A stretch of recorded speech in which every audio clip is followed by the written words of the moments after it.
One, two, three, four.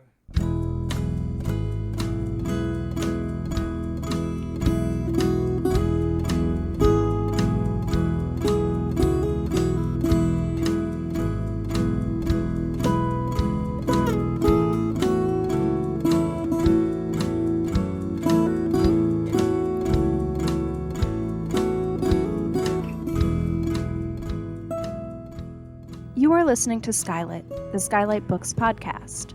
SKYLIT Books is a general interest bookstore in the Los Feliz neighborhood in Los Angeles. You can shop with us from 10 a.m. to 10 p.m. or visit us online 24/7 at skylitbooks.com. Follow along at SKYLIT Books Instagram and Twitter. You can subscribe to the podcast on Podbean, iTunes, and Spotify. Thank you for listening, and now on to the episode. Hello, my beautiful listeners, and welcome to SKYLIT. This is the SKYLIT Books podcast, and I'm your host, Lance Morgan. Today, I'm so excited to welcome Joseph Rodgriguez to talk about his new book, LAPD 1994. We'll be in conversation with Ruben Martinez. But before I introduce him, I want to remind you that SKYLIT Books is now open with full capacity, and for our vaccinated customers, no mask requirement. So please come on by and say hi. We also are still offering online ordering on our website, www.skylitbooks.com. So check that out as well. Joseph Rodriguez was born and raised in Brooklyn, New York. He began studying photography at the School of Visual Arts and went to receive an Associate of Applied Science degree at New York City Technical College. He worked in the graphic arts industry before deciding to pursue photography further. In 1985, he graduated with a photojournalism and documentary diploma from the International Center of Photography in New York. He went on to work for Black Star Photo Agency in print and online news organizations like Esquire, The Guardian, Mother Jones, National Geographic, New American Media, the New York Times Magazine, Newsweek, Stern, and the Washington Post. He has received awards and grants from the New York Foundation for the Arts, Artist Fellowships, USC Edinburgh Institute for Justice and Journalism, the Open Society Institute Justice Media Fellowship, and Katrina Media Fellowship, National Endowment for the Arts, the Rockefeller Foundation, Mother Jones International Fund for Documentary Photography, and the Alicia Patterson Fellowship Fund for Investigative Journalism. Today, Joseph will be in conversation with Ruben Martinez, a native of Los Angeles and the son and grandson of immigrants from Mexico and El Salvador. Ruben is a writer, performer, and professor at Loyola Marymount University. Hello, Joseph and Ruben. Thank you so much for coming on today. Pleasure. Thank you. Great to be here, Lance. Thank you so much for having us. I'm so excited. This book has been just an amazing book to see at SKYLIT, and LAPD 94. I was born in 94, so I feel connected to the book in that way. But yeah, you two, I'm excited for this conversation between you two. Thanks so much. Thank you, Lance. It's my honor to be the one that gets to ask the questions here. Just on a personal note, Joseph and I go back a ways. We are very close friends. I consider him a very generous mentor who I've learned a lot from about journalism and life, the way the world works and the way the world could be. He's a world-class photographer. That's what I'll add. You might, say no, don't say that, but I'm saying it. You're a world-class photographer and you're a class act all around. So, Joseph, I'm on the West Coast in San Francisco. You're in New York City right now, but through the magic of Zoom, here we are together once again. And you invited me to write the introduction to your book, LAPD 1994, which I'm holding in my hands right now here in San Francisco. And it took me back, of course, to the moment that this book is capturing, which is 1994, Los Angeles Police Department. So why don't we set it up for the audience? that might not have heard the specifics of how the origins of this project came about. How did LAPD 1994 start off? How did this project get going? Well, put it into some context. We're coming off of 2 years of very close investigative photography about gangs in Los Angeles. That was at the end, it was closer to the end of 1994, around October, November. I was getting ready to move back east to New York City, where I'm born and raised. And I received a call from my agency, the Black Star Photo Agency, that the New York Times Magazine had this assignment that they were interested in talking with me about. And I knew at that point that this was in a very rare opportunity to be able to take a closer look at any police department, yet alone the world's most famous police department, which I call, the Hollywood sort of version of policing, because you guys in LA have made so many police movies, going way back. So I took that assignment very seriously, and I stayed in Los Angeles for about another 2 months. About 6 weeks, we drove around with the writer. His name was Richard Rayner, and the idea behind the LAPD was they wanted to they were shifting and trying to change the sort of political sort of nature of the department, and they brought in a new police chief. I think he was from Philadelphia or from Pennsylvania. Willie Williams, is that correct? And he reached out to the news outlet, to the New York Times, to see if we would go in and do a story about LAPD, a kinder, gentler cop. That is the original title of the New York Times Magazine story that ran in January 1995, a cover magazine story, and there it was. I just basically followed the police departments, mostly in Rampart Division, then in the 7th Division, and then the Pacific Division, which is handling mostly Venice and that part of the city. Now, I've had experience already with East Side Stories, doing ride-alongs. I did so with some of the sheriff's gang units. So I knew what I was walking into, but not really knowing what I was walking into. So, but I think that they didn't really understand the way I work.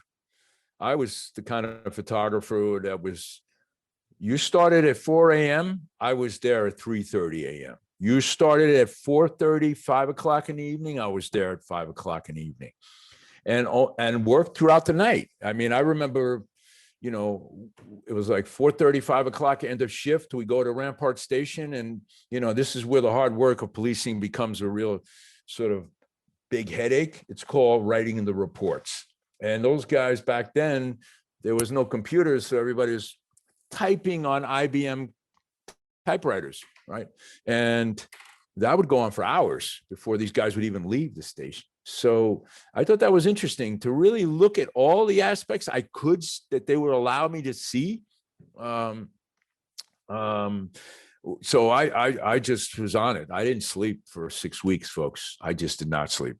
And not just the anxiety of dealing with a department that, I had seen work the other side of the street, meaning against the gangs in Los Angeles, was a lot to sort of stay calm about. Oh yeah. So a couple of points to pick up on here. You gave the basic setup for our audience of how this gig comes about. It's a PR ploy, right? The LAPD is trying to remake its image 2 years after the Rodney King civil disturbance uprising. We don't call it a riot. There was a big debate back then about what to call it. Right. Most people I know say uprising. Right. And in many ways, we're talking about something very similar. I mean, for those of us who were around back then, our good friend Lance said he was born that year, so he wasn't there, watching it like we were. We were younger versions of ourselves, but we were adults on the job.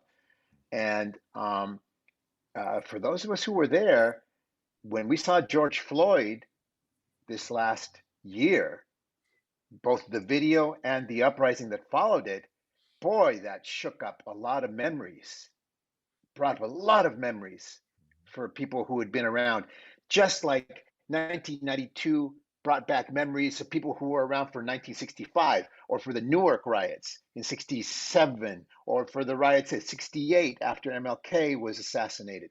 I mean, this is a story that keeps on coming back and back and back, right? So there's that to say about it. I loved when you said that a lot of Angelenos might not think this way, but about the LAPD, but I think you're right. You said the LAPD is the most famous department in the world. I believe so. And it is. It's hot because of the Hollywood treatment, right? It was Dragnet, it was, and it's James Ellroy's novels.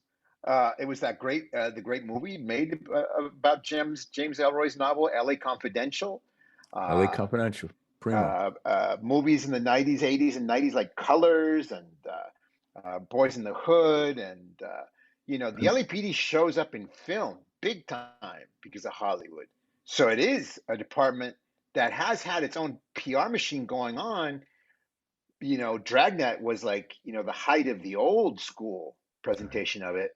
But by the time we get to the 80s and 90s with hip hop and, people taking video of Rodney King, that video that changed the world, that made possible, what happened just last summer, things really start to change. And the last thing I'll say, this is where my question comes from, is that the LAPD really did not know what they were getting when you came on the assignment. Mm-hmm. you told us how you work. Mm-hmm. And I'll just say the greatest thing that I learned from you about documentary photography and journalism in general is how close you need to be to get the subject to really move on the page, visually or textually. Can you tell us a little bit more about the way you work and how you get close to your subjects?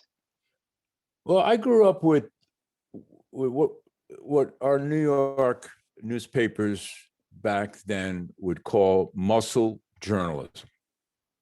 And I think you know who the great writers were that we read a lot of and sort of studied as I was growing up. And in terms of photography, well, I'm going way back to like Ouija, for example. So Ouija was that New York photographer who would go out and cover the crime beat for the Daily News, the New York Post, the Herald Tribune, and had a police radio, and he would always be the Johnny on the spot right there. I mean, he's very famous for a lot of his pictures that were used in a lot of films as well. So, coming out of that tradition, you can't come home without the pictures.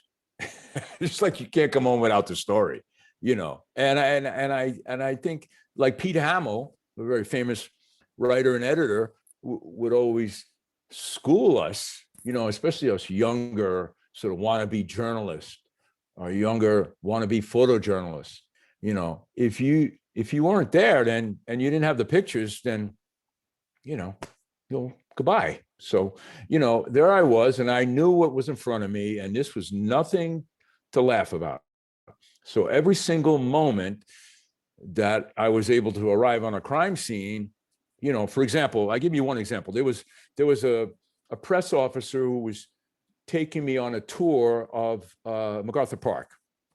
And it was right before the sunset. So it was about 4:30, 5 o'clock in the afternoon. He goes, "Look how beautiful the park is. We cleaned it up and it's fantastic." And, a lot of our Rasa were playing football and a lot of our kids were playing around and there was some picnicking going on. It was really a very serene, beautiful scene. And then the sun goes down And about a half an hour later, or 45 minutes later, you know, we start getting a call, and then there's a robbery taking place while I'm in this car with this police person, and someone tried to rob this man. He pulled out his knife and tried to protect himself. The other man had a gun and shot him with a .38 snub nose, and the pictures in the book, you know, and it was part of the evidence. And there I was, boom. And so here we went from this, it was almost like a movie in a way. It's like, oh, look how great everything is. And then a split frame second, you know, we have a dead man on the street. And then the seconds the fire department comes and they're trying to save his life, but they couldn't save his life. Then we're looking for the evidence, and you could see the, you know, the red little squares go around where the bullets were dropped, and then there was the .38 laying in the grass. So, you know, yeah. So it was a scene like that I felt that was necessary to show. And these are the kind of pictures I see every day in my own city right here. Every day I see people being shot and hurt, and so, you know, that was just one episode, one sort of, and you know, we're going. I mean, it's pretty frenetic. I mean, this is going on like, okay, that was one call. Okay, boom, there's another domestic violence call. And next minute, you know, we're in Pico Union, and there is a man who beat the heck out of his wife. One of the most difficult pictures I've ever taken in my entire career, because this woman was like my mother, right? And this man decided not, she was holding on to the money for the food for the kids, and he wanted the money so he can go drink. And it was $20 we're talking about here, folks. And he just beat her to a pulp, with a point where that the neighbors called 911. We arrive on the scene. Even the police, the two cops that I was driving with, Officer Donia and his partner, we had to go out for a drink after that call. I mean, it was brutal. So that's when I started to understand that the number one call that this police department would get with domestic violence was like, I thought it was more gun violence, really. But so I just learned a lot, you know, and understood the severity and the importance of this access. All right. I wasn't there to make people look bad or try. I didn't have an agenda. Although I have to tell the audience that, you know, I know what it's like to be in a police car when I was 17 with my handcuffs behind me because I got arrested as a juvenile and, you know, went to Rikers Island. So I knew what that side of you know, criminal justice can be like. But I, you know, as a photojournalist, you know, you can't have an agenda, folks. I mean, you know, you're working for the New York Times, you know, we have 5 lawyers on staff to make sure that everything that we're doing is accurate and truthful. So that's why I was always a big stickler with my friend Ruben about captions. Well, it's interesting. Okay, so no, the original ride along that this book comes out of. Of course, you didn't have an agenda because you're shooting something on assignment, and Right. the assignment, you know, is with a writer, and you know, so that's taking its own course, right? Right. But you just talked about who you are and your past and your experience as a juvenile in the justice system, the criminal justice system. And I want to let the audience know, Lance, in his introduction of you, talked a bit about your earlier work. And let's just underscore the fact that you have been telling, in some ways, your story through the pain and violence of others over and over again. What you lived as a young person, you know, in your teen years and in your 20s, your struggles, that is reflected in the several books that you have. You and I first met you actually just a couple years before you did this ride along, right after the LA riots. And you produced a book called East Side Stories about gang life in East Los Angeles. And I really got the sense when I looked carefully at those photographs and I got to know you, that you connected with these homeboys and homegirls in Boyle Heights, largely. That's where the book is largely set. Mhm. Because even though it was New York, and even though it was the 1950s and 60s, and here you're shooting as an adult, young kids on the West Coast in Boyle Heights in the 90s, there was something you were connecting with very deeply on a very personal level. Mhm. And that shows up in all your work.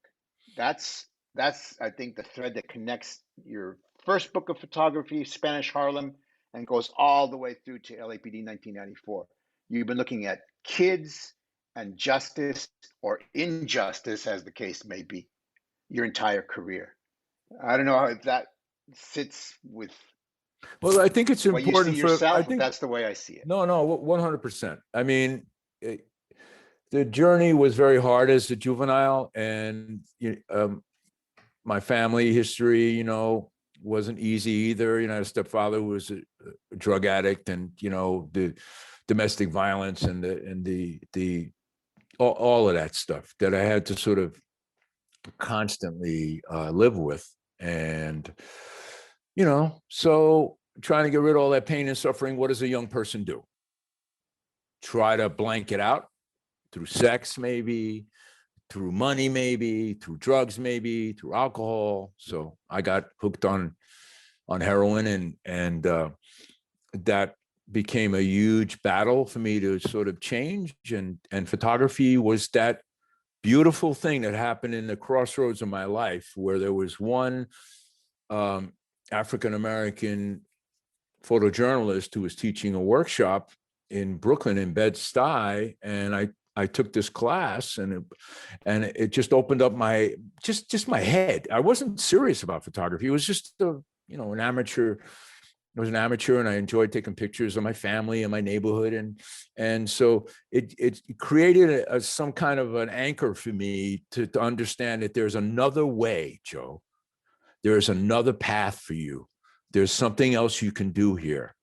And I had to fight that addiction. I was on methadone. I had to try to get off of that. And then, it was a time of affirmative action, which, there was opportunity out here. It was less to go to college. And so I took those opportunities very seriously and slowly got to a better place. But the baggage or the history of who Joe was back then has always been in my work. And, when I photographed Spanish Harlem, one of the proudest projects of my sort of career, because it's my community. It's this Puerto Rican and African-American community in Spanish Harlem. And, I spent 5 years working on the project, simply because I learned very early on, if we're going to tell our own story, we're going to need time to do that story. And I learned a lot from you, Ruben, as well, because you've been very committed to your work in El Salvador, and you committed to your work with the Migrant Trail, which, we've worked on closely for some 10 years. However, what I think the photography, especially in Los Angeles, and to get there, this is very important. I hope the audience doesn't mind. We just stretch this out a little bit. I had just come off of a very important story for National Geographic called Growing Up in East Harlem. And it was a cover story, and it was the proudest day of my life. I go back to Spanish Harlem, and there it was in their library, and the two little Boricua kids are going like, wow, look, this is our neighborhood. And that was the light bulb that kind of opened me up in my brain. And look who it is. It's Joseph Rodriguez. He's got a name like mine. And us Boricuas never really got that kind of sort of footprint out there. And so then I was called back to do another assignment for National Geographic. He won awards, but before that, they fired the editor. And I was like, well, why'd you fire the editor? Well, I was trying to do stories that would bring a younger audience in, like AIDS in Uganda and the Berlin Wall, the Exxon oil spill. National Geographic, guess who gets most of the money? Gets a lot of money from Exxon, National Geographic. So they fired him. I come in. They're going to give me a story to do in Mauritius, which I did a good job on. I ran another story a couple of years later, but they did this in-house survey. And they said several of the editors thought they should not be doing stories about poor communities in America. And that just flipped me internally. Of course, I had to sit there and listen to this, and as I left the museum, I left the National Geographic, I went to the Smithsonian Museum, and I had an appointment with the prints and photographs curator, the director of prints and photographs, I'm sorry. And I said, gee, I don't see any Puerto Rican. I don't see in your archive anything that's related to New York Puerto Rican people who are part of America, right? Yeah. But I did see a Chicano art exhibition, which I thought was awesome. But that was the only representation in terms of Latinos in the public space. And I already knew in 1986, 7, that the growth of Latinos in the United States of America was on the rise, folks. And I was talking to curators, I was talking to the editors at huge publications and magazines about the growth of who we are. And, we're a group of people, we're Mexican, El Salvadorian, and Dominican, and, and this wasn't even connecting in their heads. So after I got that notice from them, or that conversation about they should not be doing stories about poverty, look where National Geographic is right now. Last year, they just went to a whole big conversation about their colonialist prism on the world as they have documented it prior to these stories that they've done. Yeah. So this is what happened, folks. Yeah. No, wait, this is important. Wait, I just got to finish this one thing. I had a career almost with National Geographic. I did never do another story for them again. After that is what I did. I came to Los Angeles. So that, not just because of the music and the connections of the street and what NWA and Dre and everybody was saying on a daily basis, or Kid Frost or a lot of Chicano rappers. It was more about, hey, maybe we should really take a really deeper look. And that's when you and I met. That's a great way to capture, National Geographic. I mean, to this day, when I hear I have two things in my mind when I hear National Geographic. One is when I was a kid. Mm-hmm. My father would go to garage sales a lot. That's a very big LA thing, as you know. Garage sales, and there'd always be like old National Geographics lying around from the 50s or 60s or whatever, And the photography, of course, when you're a kid, you look at that stuff. Whoa! You look at around the world. I remember seeing the volcano in Michoacan in 1948 erupting or something like that. So a kid's imagination, before you get your critical, faculties, later on, is turned on by these images, right? We gravitate towards them. But as an adult, it was a whole nother experience. Yeah. How was National Geographic gazing upon the world? And you just captured right there the colonialist lens. And it's important to put, just to emphasize the last part of your story, the payoff of your story. You walk away from National Geographic, you come to the West Coast, and you're on your own. You're doing East Side Story. This book that became East Side Stories, which is right around the time you're producing LAPD 1994, just a couple of years earlier. You're doing this on your own. The hell with National Geographic, the hell with the institutions, the hell with the establishment. And I'm going to represent things the way I see them. I'm going to edit this. You're editing the story now. Now you don't even have an editor. You're your own editor. To take the power back then, at that time, that was a radical pioneering act, my brother. Well, you remember Pedro Mayer saying that Pedro Mayer, the great Pedro Mayer, photographer from Mexico City, yeah. Right? Who we really honor and respect, Mr. Zone Zero. He was the one who was telling me, well, you can't publish these pictures. And I had a lot of reservations about publishing these pictures, just like I had a lot of reservations about publishing LAPD 1994. I don't want to get too much off the LAPD 1994 track, but I felt, there were parents, Ruben, Lance, they were crying to me, man. I mean, what do you do with that kind of responsibility? You are the responsible one. I remember the Thomas Regalado III, their family sitting down in the kitchen with them the day before before his funeral, and we're having a little novena together. We're praying, and she said, "You have to tell the story." Yes, yeah, right, and that is the young child. Exactly. That was 2.5-year-old killed. 2.5-year-old kid. Yes. Killed in a drive-by in a coffin.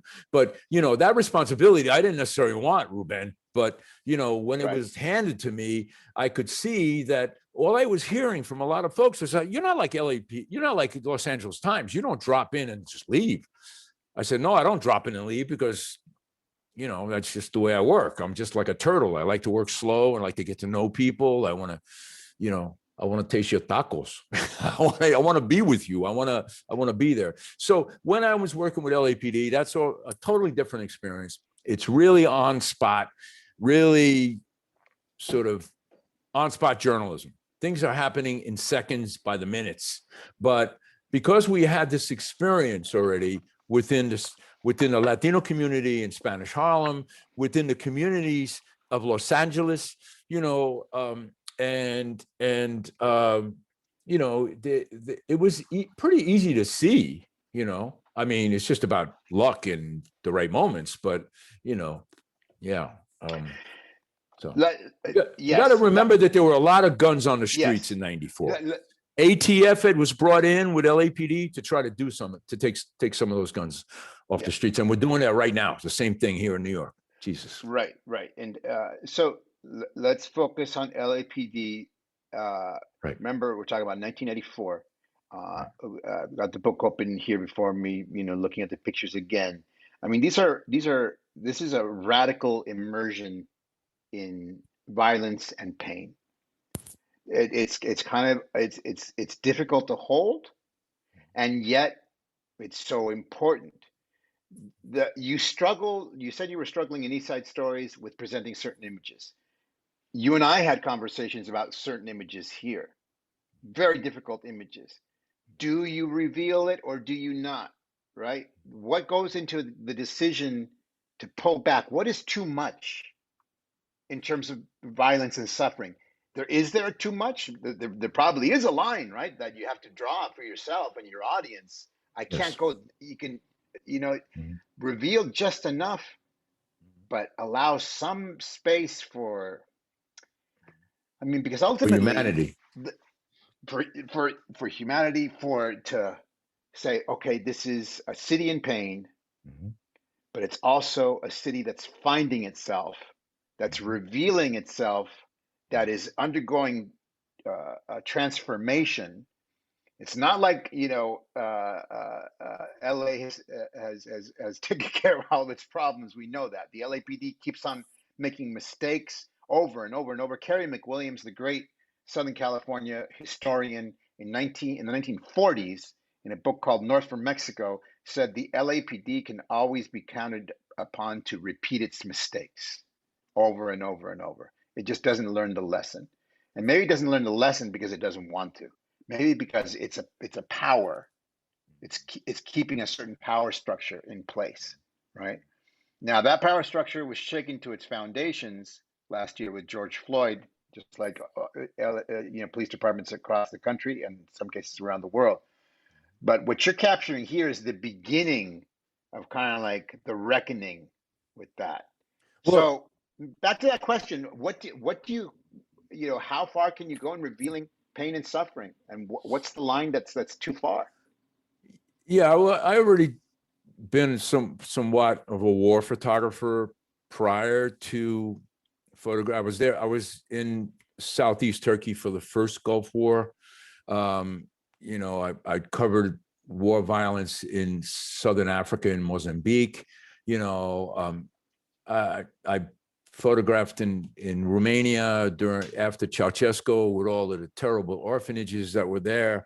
So, pain and suffering was something that, most war photographers were supposed to do, right? To share to the public. I strongly believe, for example, with the Vietnam War, there was still photographs that kind of changed the conversation and made us look their Kent State image or the Malaya, you know, with the young girl running down the street.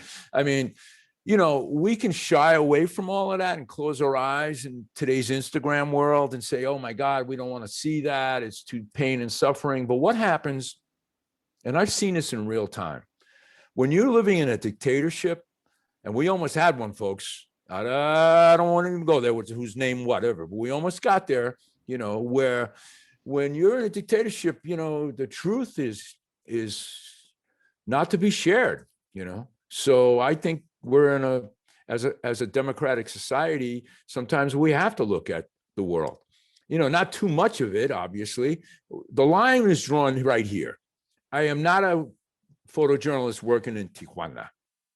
Now, if you're a photojournalist working in Tijuana, right, in the last 20 years, you're going to most likely be photographing some more gruesome stuff that we did with LAPD. There's no doubt. I mean, it's been publicized. There was a photographer who was pretty famous who worked for who did a book with Aperture, and a lot of his front page stories were these horrific images.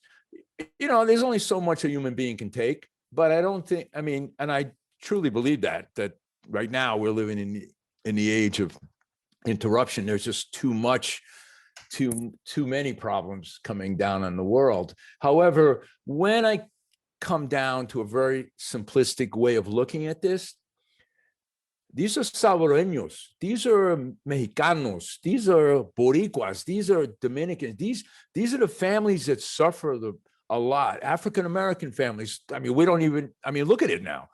I mean, yeah, we can show the bullet and the person that's hurt, but I mean, there's so much behind all of that, right? So yes, I think the book is for the public good. I mean, it's not necessarily a good thing to look at, but I think as we pay our taxes for public folks that work for us, you know, I think it's only fair that we show what their work is. So.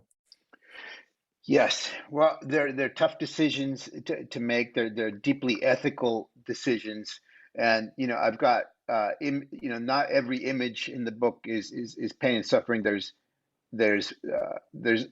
lighter moments. There are little moments of calm. There's little moments of tenderness. There's I've got an image here of a forlorn kid that's under arrest, about to be under arrest, and you can just feel for him. You know, it's like your images cry out. Ultimately, I think probably their real power comes because they're asking us to empathize. Well, I think they're asking us to feel what the people in the photographs are experiencing. And in some cases in this, and this goes kind of contrary to where a lot of the country has been the last year, in some cases, you're asking to actually empathize a bit with the police. Well, there's some cases. There's one image from this Nicaraguan officer Doña, and there's a new baby was just born. You know, he's you know, we talk about this word community policing, but I saw community policing in real time, and it wasn't forced. It wasn't like with certain LAPD officers, for sure. I mean, Doña is someone who works Pico Union and worked it for a long time, knows a lot of families, knows a lot of people. And we're driving down the street, and the kids stop, and there's a whole bunch of them come to the car, and they're boys, right? They could be gang members, but they're not, right? And he's talking to them, and he goes, and one of the kids goes, "Did you see my new brother?"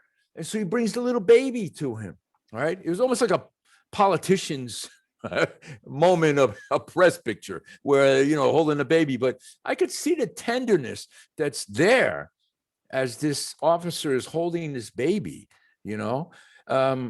And, you know, there's another image of a domestic violence scene where there's a white officer who arrives, and he's been there before with this woman, and he's got a restraining order on the trunk of the car. It's at night, and he's standing there, he's looking away, and she's perplexed about whether or not she should sign that piece of paper. Well, that guy was a mess. I mean, he was like, God, I don't want to do this again. So, you know, I got to understand And if you did a job, if I did a job like that every day, I don't even know. Well, yeah, We could deal with all that. that raises the whole issue of what police are asked to do. They're asked to deal with public health issues like addiction. They're asked to deal with violence. They're asked to deal with self-harm. They're asked to deal with and the strongest parts of the activism over the last year have pointed out that's not public safety. No, it's not. That's a recipe for a public safety disaster. Mm-hmm. Mental health issues and drug abuse and domestic violence. How can you have one person deal with all those social ills? And that's what the police have been put into. These images, Joseph, reveal a city to itself at a critical moment of transformation. They're very powerful. And thanks so much for talking about your work. Well, thank you. I just hope it was part of Los Angeles history, because that's why I produce work like this for our cultures and for us to understand and hopefully get to a better place. So I thank you guys very much. Right on. Thank you both. Thank you both for just a great conversation. I feel honored to be listening in this way. And I know our listeners will feel the same way too. So thank you both again. And I just want, before you go, to ask you both if you have anything to say to the independent bookstore community. Well, I'll let Ruben end on, but where I stand, I work with Powerhouse Books. Powerhouse Books, even though it's an established photographic book publisher, is really run on this independent bookstore. We have a couple of our bookstores here, Powerhouse bookstores, and they're small, just like SKYLIT. And I think that independent bookstores is so important especially for our local communities, that we can go back and pick up a title and maybe come back and share the title and give it out. And I think it's really, really important. So, I know this is not a fundraiser, but I would hope that the folks that are listening to continue to support it, SKYLIT, for sure, and other independent bookstores. Yeah, when you talk about independent booksellers, I mean, I lived in Venice Beach when I was a very young adult, and Small World Books had the most amazing poetry section right there on the boardwalk. Wow. Beautiful, stunning poetry section that just changed my life, and it was around the time that there was a lot. I'm talking about a time when there was a lot of independent bookstores in Los Angeles, but people go back as far as I do, Papa Bach and many others. But they're such an integral part of the geography of any great city. When you go to New York, you got to go to the Strand. Right. When you go to LA, you gotta visit the independent booksellers like you guys. SKYLIT. Who could I go back. You know how far back I go with SKYLIT? I go back to Chatterton's. Wow. Chatterton's. Because I worked across the street at another independent bookseller, which is just across the street, called the German New and Used International Bookstore, which is a bunch of used books, and Aldine's, and I mean, there was books. Vroman's is still around, thank God. I mean, there were so many more. You guys have survived. Without you guys, I mean, you guys really give the personality, to the city, the geography of the city, and to literature and books in general. So it's I can't imagine a world without indie booksellers. No, thank you. Onward. No, thank you both. That was, I mean, what a brief history on the bookstores out here too. I mean, thank you. Thank you for that as well. But no, thank you both again. This has been just so great to hear you two speak on this. Thank you so much. No Maybe we'll do it again sometime. Whenever you want, just let me know. And to our listeners, you can see right now LAPD 1994 on display in our store. And just, even if come in and look at it, and I promise you'll be amazed by the amazing photos you'll see in it, and the illuminating photos I'll say you see in it. So yeah, come on by and check it out and grab yourself a copy. But thank you to all my listeners for coming back again. Come visit us in store. We're fully open. So yeah, come on by and have a great rest of your day. Thank you for listening to the Skylight Books podcast series. Please don't forget to visit our website at skylightbooks.com and make sure to follow us on Twitter and Instagram. Also, don't forget to subscribe to this podcast for more author talks and bookseller conversations. You can find us on Podbean, iTunes, and Spotify. Stay safe and healthy, and we hope to see you back in our store soon.